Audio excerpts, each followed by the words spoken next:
Jesús tomó a Pedro, a Jacobo y a Juan y los llevó aparte solos a un monte alto y se transfiguró delante de ellos, y sus vestidos se volvieron resplandecientes, muy blancos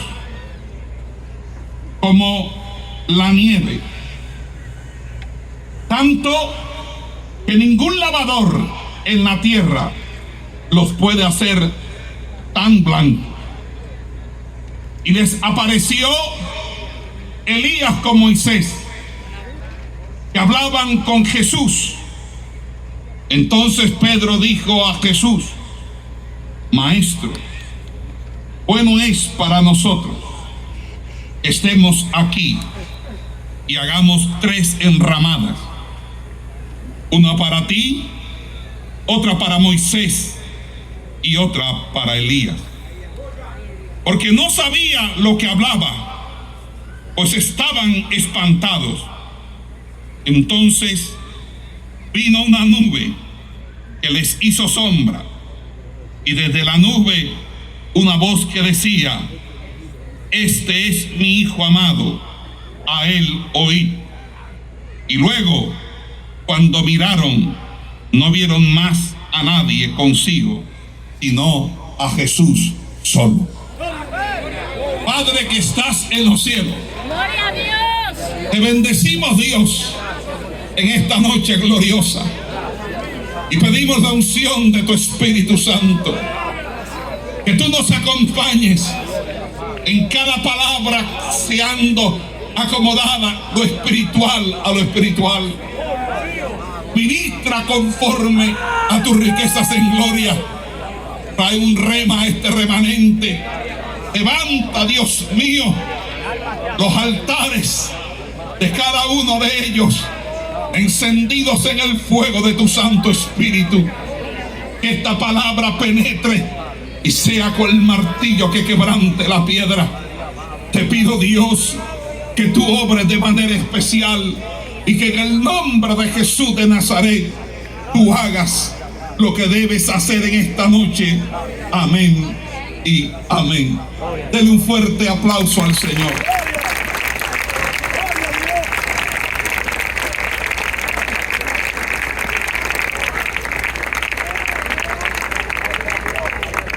El relato de la transfiguración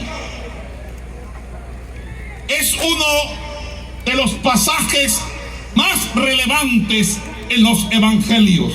¡Gloria a Dios! Esto se debe a que se encuentra tanto en Mateo como en Marcos como en Lucas. Cuando usted lee Mateo capítulo 17, allí Mateo habla de la experiencia de la transfiguración. Luego usted va a Marcos capítulo 9 y usted ve nuevamente la experiencia de la transfiguración.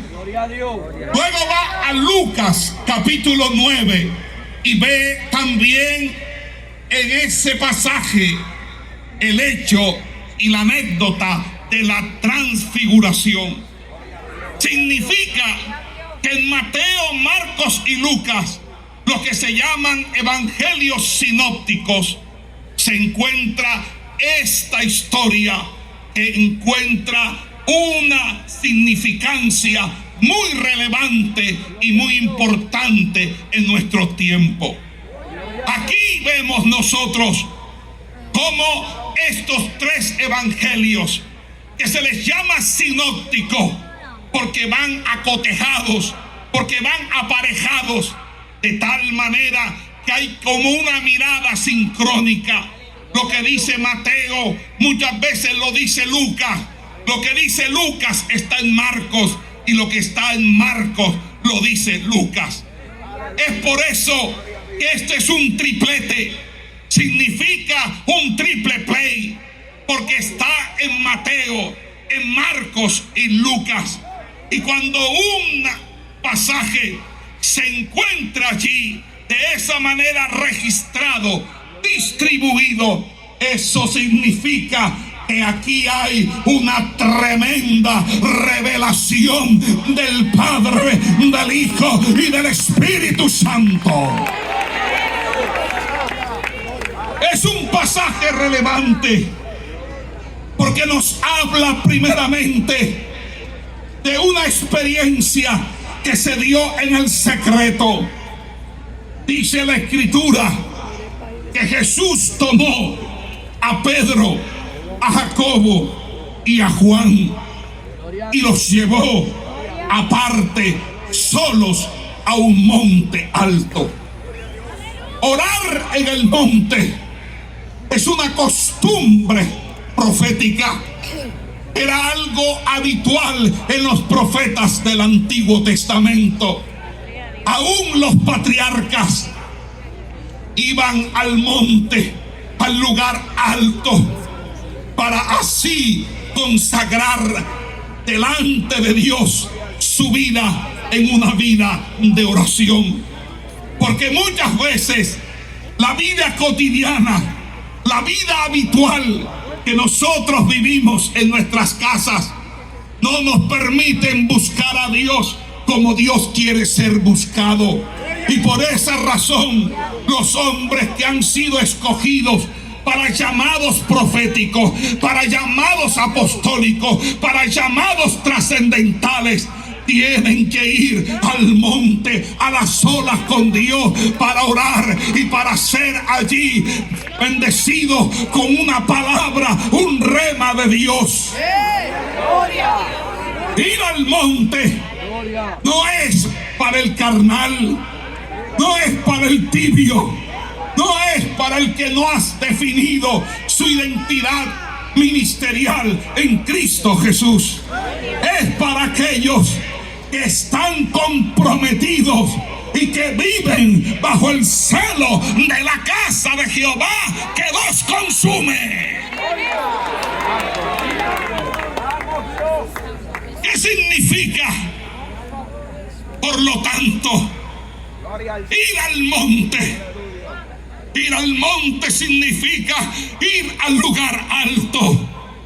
¿Por qué el lugar alto? Porque nuestro Dios es un Dios que habita en la altura y en la santidad.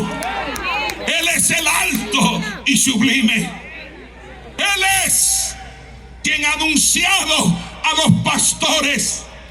Dice: bienaventurados vosotros los pastores, bienaventurados los hombres de buena voluntad. Sea glorificado Dios en las alturas y paz a los hombres de buena voluntad.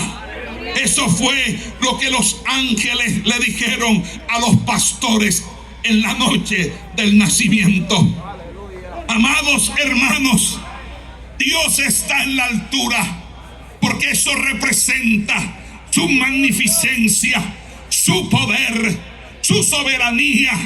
Y como más altos son los pensamientos de Jehová que los pensamientos del hombre, así es más alto los cielos que la tierra. Pero eso no significa que Dios no habite en lo plano, que no habite en la planicie o que no habite en el nivel del mar.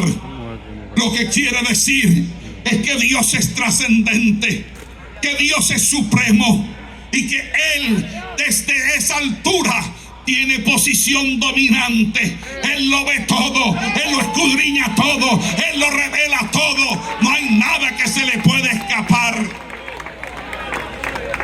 Y desde esa altura Dios nos enseña también que Él habita con aquel que es quebrantado de corazón, aquel que es humilde de espíritu. Amados hermanos, el Señor llamó a 3 discípulos. Llamó a Pedro, llamó a Juan y llamó a Jacobo. Y aquí tengo que decir algo importante: que mientras en esa cumbre estaban 3 abajo, al pie de la montaña estaban los 9 restantes. Gloria a Dios. ¿Por qué razón Jesús llevó a 3 y no a los 12? La Biblia no nos lo dice explícitamente, pero entendemos que había una comunión más cercana con estos 3, como si fuera un núcleo de confianza. Gloria a Dios. Eso me habla de que muchos son los llamados, pero pocos son los escogidos de Dios. Pero también eso me llama la atención, porque allí aparecen 2 tipos de iglesia. Una iglesia que está al pie de la montaña y una iglesia que sube a la cumbre. A esa cumbre, esa iglesia que está al pie de la montaña, dentro de Marcos capítulo 9, nos dice que es la iglesia que no podía sacar un demonio que era sordo y mudo a un hijo de padre de familia. Gloria a Dios. Era una iglesia que disputaba con los escribas y los fariseos, porque leyendo Marcos se dice que cuando Jesús descendió, estas personas tenían una discusión, y era que había un reclamo de por qué ellos no podían sacar ese demonio.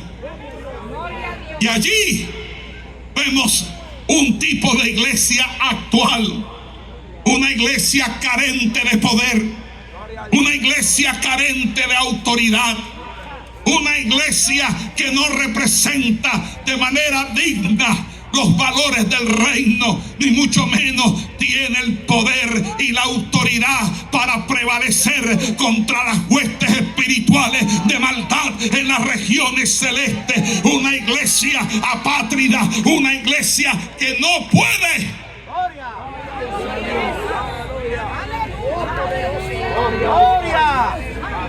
Pero arriba en la cumbre habían 3 que iban a disfrutar un manjar, que iban a disfrutar una tremenda revelación. No hay un pasaje en las escrituras de los 3 sinópticos que se pueda igualar, a excepción de la resurrección, con este pasaje en cuanto a la manifestación de la gloria de Dios.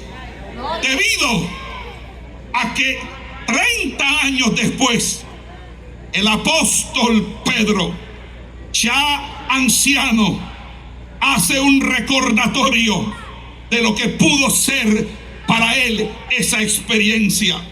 Y cuando usted lee Primera de Pedro, Segunda de Pedro, capítulo 1, dice la escritura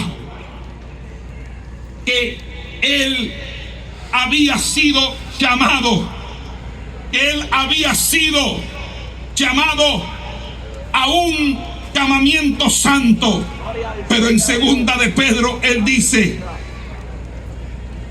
porque no os hemos dado a conocer el poder y la venida de nuestro Señor Jesucristo siguiendo fábulas artificiosas, sino como habiendo visto con nuestros propios ojos su majestad.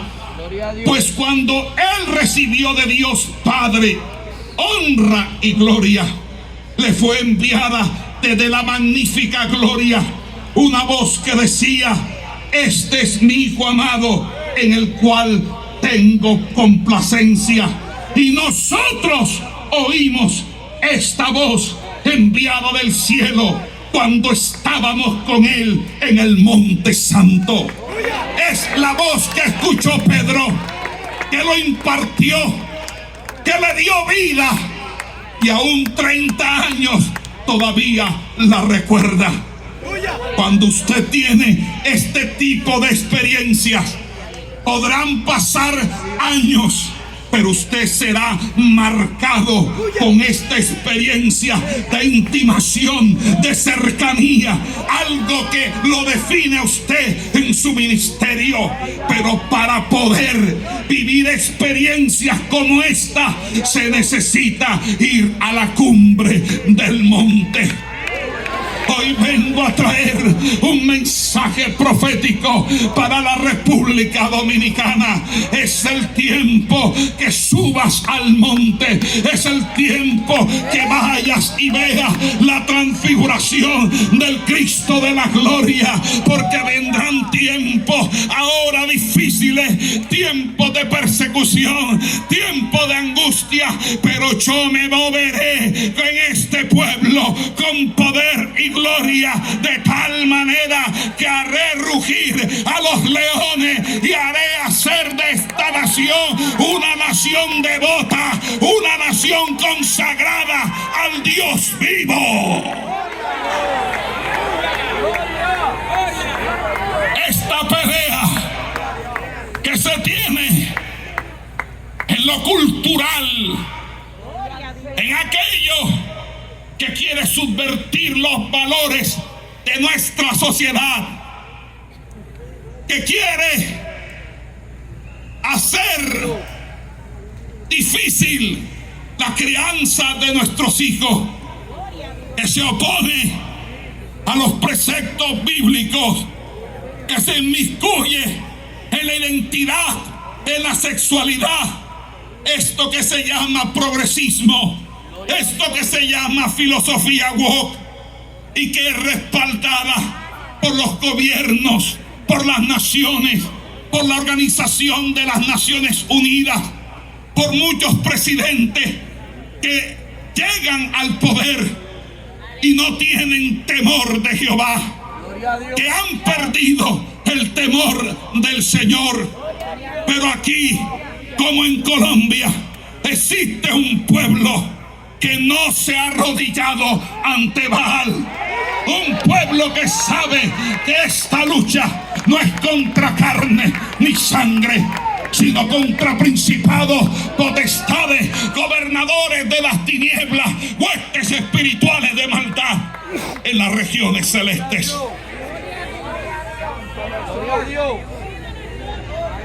Hoy quieren segregarnos como si fuéramos un virus, cuando realmente nosotros somos la sanidad del pueblo, de la sociedad. Y hay que volver a traer a Dios en las escuelas, en las clínicas, en las cárceles, en la policía, en el ejército, en las esquinas. Esto no es con idolatría, con magia, con hechicería. Esto no es con política. Esto es con un pueblo que, viendo el rostro del Cristo transfigurado, pueda bajar como bajó Moisés, con un rostro resplandeciente, lleno de la gloria, lleno del poder, lleno de la autoridad del Espíritu Santo.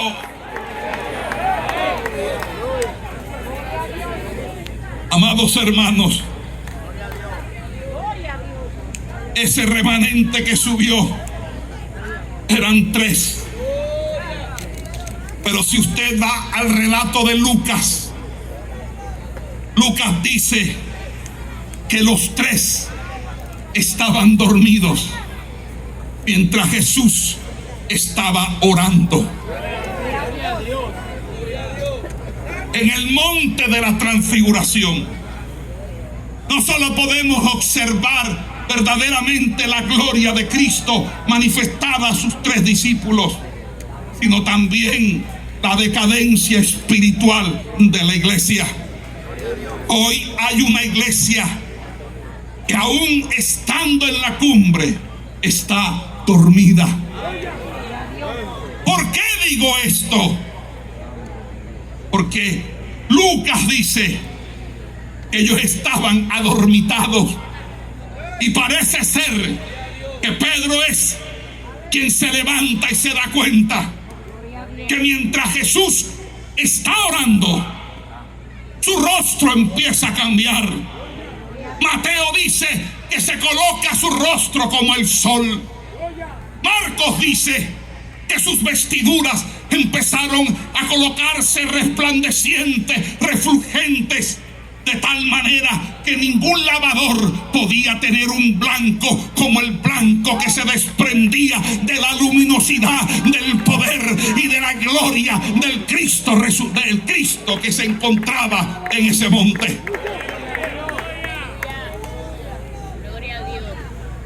Pero Lucas dice que Pedro se levanta y allí vemos un tercer tipo de iglesia. La primera es la que está, y escucha esto porque esta es la palabra, está al pie de la montaña, que no puede con un endemoniado, que está discutiendo con la tradición, con la religión, que hace parte del sistema, del problema y no de la solución. Por eso cuando Jesús desciende, le dice en Marcos 9, ¿hasta cuándo los he de soportar? Y les dice, o más bien los manda a ayunar y orar. Las iglesias que no oran, que no ayunan, son las iglesias que están al pie de la montaña. Jesús le dijo, no pudieron, porque hay géneros que solamente salen con ayuno y oración.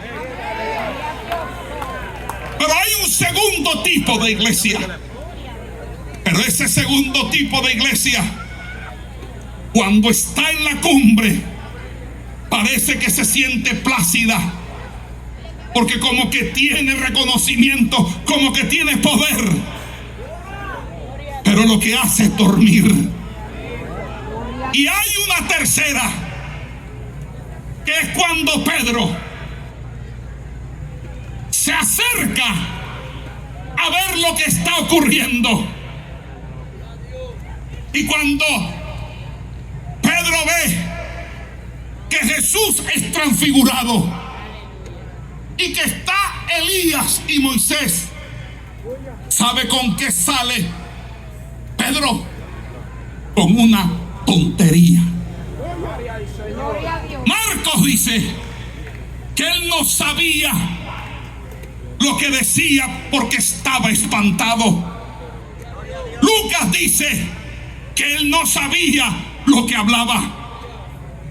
Es decir, él se encontraba en un shock.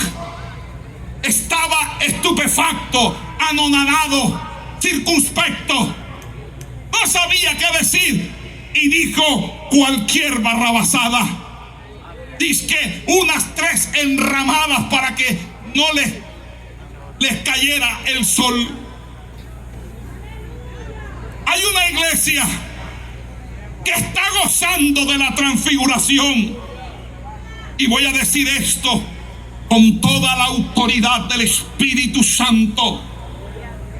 Hay una iglesia que está gozando de la transfiguración, pero en vez de concentrarse en lo que se dice, en lo que se habla, es decir, en la revelación de Jesucristo, lo que están haciendo son niñerías, tonterías, discusiones bizantinas, polémicas estériles. Cuando lo que nosotros necesitamos es revelar la gloria de nuestro Señor Jesucristo. El que tiene oído, oiga lo que el Espíritu dice a la iglesia. El Señor no quiere enramadas.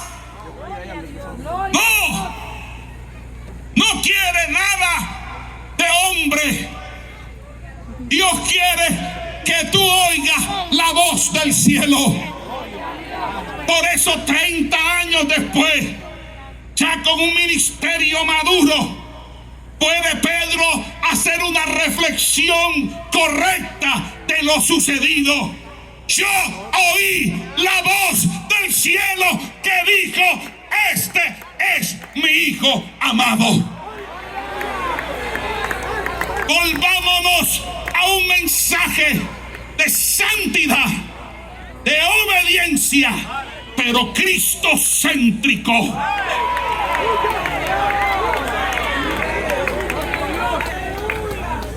¿Por qué no podemos andar con ñoñerías? Aquí hay una revelación de las Escrituras que necesita. Aquí hay una batalla cultural contra esas huestes de ese feminismo radical, de ese wokismo, de esa ideología de género, de la violencia, del narcotráfico, de las grandes males, de la moralidad de toda sociedad, no solamente en esta isla, sino en toda América Latina. Tenemos que volver la iglesia a ser la voz moral de la nación. Tenemos la iglesia que volvernos a ser la voz de la reflexión espiritual. Tenemos que reprender a los que gobiernan impíamente, sin temor y sin temblor, porque Dios está de nuestro lado. Pero para eso se necesita una iglesia que suba a la cumbre del monte.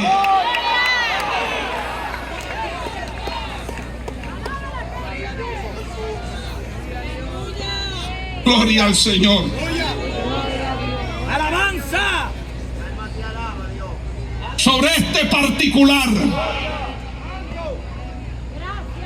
quisiera también referirme al hecho de que antes de Jesús, Moisés subió al monte también. Y cuando Moisés subió al monte, subió solo porque los demás no quisieron. Todo el mundo tuvo miedo. Y aquí es donde hay una exhortación. Siempre queremos que alguien sea el que suba al monte, pero nosotros no subimos al monte. Le dijeron: Moisés, tenemos miedo. ¡Alabanza! El monte humeaba, el monte temblaba, el monte se estremecía, había truenos, relámpagos, centellas. Y era algo terrible. Ve tú y habla tú, y lo que Él te diga no lo dices a nosotros. Y cuando Él subió al monte, dice la Escritura, Él bajó. ¿Y sabe qué le pasó al rostro de Moisés? Luego de estar 40 días hablando cara a cara con Dios, su rostro resplandecía. ¿Sabe qué tuvo? Tuvo miedo. Tuvo miedo el pueblo. ¿Sabe qué sucedió? Tomaron a Moisés y le colocaron un velo, porque nadie se atrevía a ver a cara descubierta a Moisés.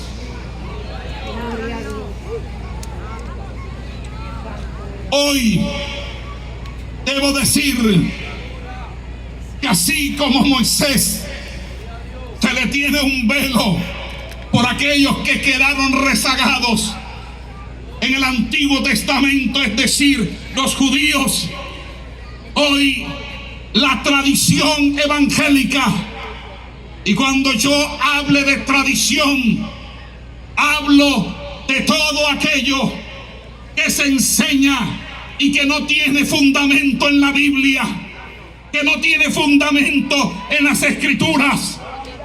Cuando hablo de la tradición, es lo que está por fuera de la Biblia.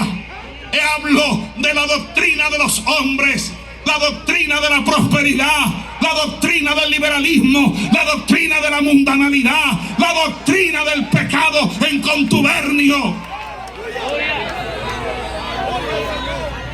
Todo lo que no esté en la Escritura, todo lo que no provenga de fe es pecado.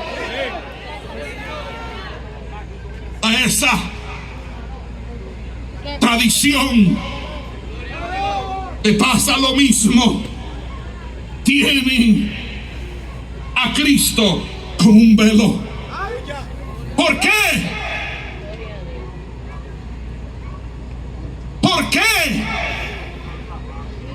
Porque Pablo dice que nosotros, viendo a cara descubierta, como por un espejo, el rostro del Señor, somos transformados de poder en poder y de gloria en gloria, como por el Espíritu. Si usted, no importa los años que lleve en su iglesia, usted no ha sido transformado, eso que usted vive no es el Evangelio. El Evangelio cambia, el Evangelio transforma, el Evangelio hace que usted sea nueva criatura. Yo no tengo problema que usted brinque, pero sea transformado. No importa si usted salta, salte para Jehová, pero transfórmese, transfórmese, cambie, renuévese. ¡Ay, Shama! Hay gente con 10, 15, 20 años y siguen siendo ñoños. Hay gente con años en el Evangelio y todavía tienen un pie en la iglesia y un pie en el mundo. Todavía andan en sus delitos, en sus pecados. Hay pecados ocultos en las iglesias. ¿Por qué? Porque no tienen el temor de Jehová. Pero cuando llega el Evangelio de Dios, ese Evangelio te cambia, ese Evangelio te transforma, ese Evangelio hace de ti una nueva criatura. Río de agua viva corren por tu ser.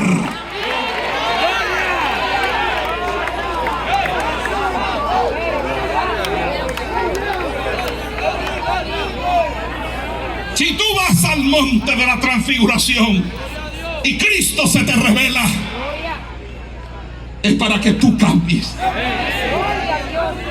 Pero si tú sigues siendo el mismo, mal esposo, mal hijo, mal padre, irresponsable, impuntual, grosero, repelente, y todavía tienes los ojos llenos de adulterio, de lascivia, a usted no le ha amanecido. Ese no es el Evangelio de la cumbre, ese no es el Evangelio del monte. El Evangelio del monte saca gente de Dios, gente que trastorna las sociedades, que hace que aún los gobernantes tiemblen.